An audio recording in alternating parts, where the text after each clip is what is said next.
Bizim Rusiyanın dağılmağını təbii ki istəmirik. İstəmirik. Mən şəxsən istəmirəm ki, Rusiya dağılsın. Amma bugünkü Rusiyanın rejimi dağılmalıdır. Rejim dağılmalıdır. Rejim dağılmasa növbə Azərbaycandır. Ölkə yox, sistem dağılmalıdır. Sistem getməlidir. Sistem. İndiki dövrün uyğun. O sistem məhv olmasa, Putin yox olmasa, növbə Azərbaycandır. Bu hələ dayanmaq istəmir. Bəli, deyir Moldova var, Gürcüstan var, Ermənistan var, Azərbaycan var. Hamısı var. Yəni bu hamısı o siyahıda olan dövlətlər. Biz bunlar necə yaşayaq? Bu sistemlə necə? Bəs bu balaca bu şeytanı necə siz qəbul edirsiniz ki, o qalsın o hakimiyyətdə və bizim belə ultimatumlar versin, çıxışlarında hər dəfədə Azərbaycanı hədələsin, təyyarəmizi vursun, o bir də vətəndaşlarımız həlak olsun. Hələ utanmazlar digər məsələlərə də hələ bir mövqe bildirir. Bu balaca bu şeytan gəldi, dünyanın dağıtdı hamısını, aləmi qatdı bir-birinə. Gül kimi yekə bir inkişaf eləmiş bir Ukraynanı məhv elədi, yox elədi də demək olar ki.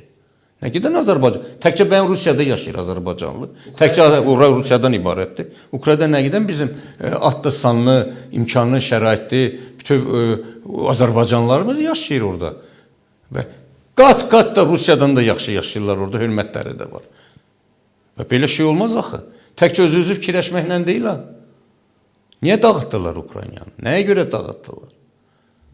Bu baxımından mən yəni deyirəm ki, siz bazar adamlarıdır deyəm, pul adamlarıdır. Onların siyasi adamlar deyirlər axı, inkişaf eləmiş, beyinləri inkişaf eləmiş, savadsız adamlardır. Elə biz danışıq elə ki, biz deyirik ki, Rusiya dağılsın, bunların pulu əlindən geçsin, bunlar qaçsın gəlsin Azərbaycan.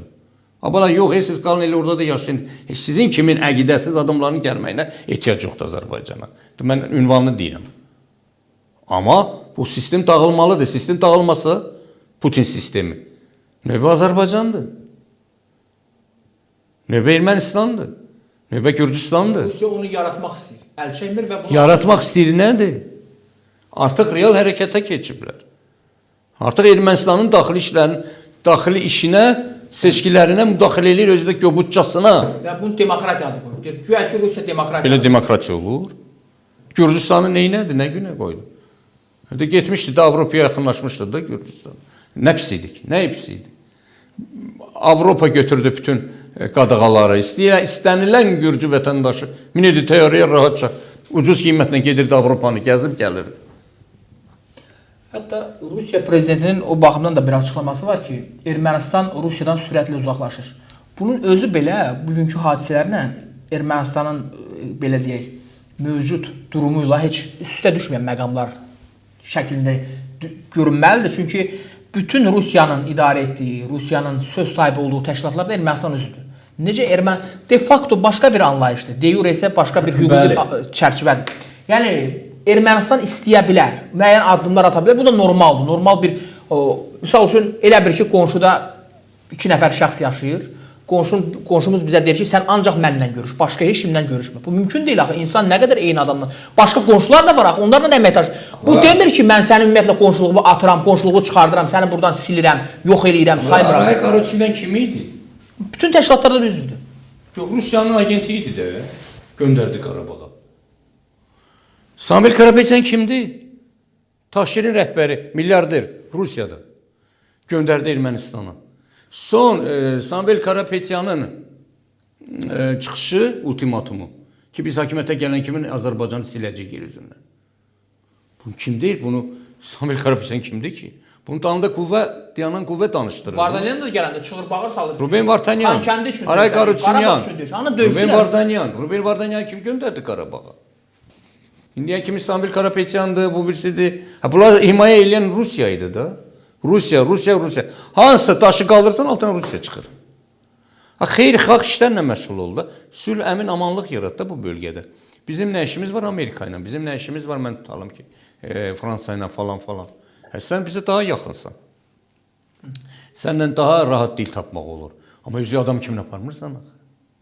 Əzmək, döymək, tabi elətdirmək, oğramaq, daşımaq, aparmaq. 200 ildir Rusiya oğruyub, bu dövlətləri, oğruyub, daşıyıb, aparıb özünə. Nə yaradıb, nə qoyub bizim üçün, nə miras qoyub. İndi yaşayırıq da, qısa bir zamanda İndi Azərbaycanın iqtisadiyyatı hara? Rusiyanın iqtisadiyyatı hara? Düzdürmü? Bəli. Yeraltı sərvətlərindən belə baxanda. Tutalım ki 25 ildir bu Azərbaycanda 20 ildir gedən inkişafa baxın. Bu sərvətlə. Rusiya baxın. Halbuki Rusiya qat-qat Azərbaycandan gözəl olmalı idi.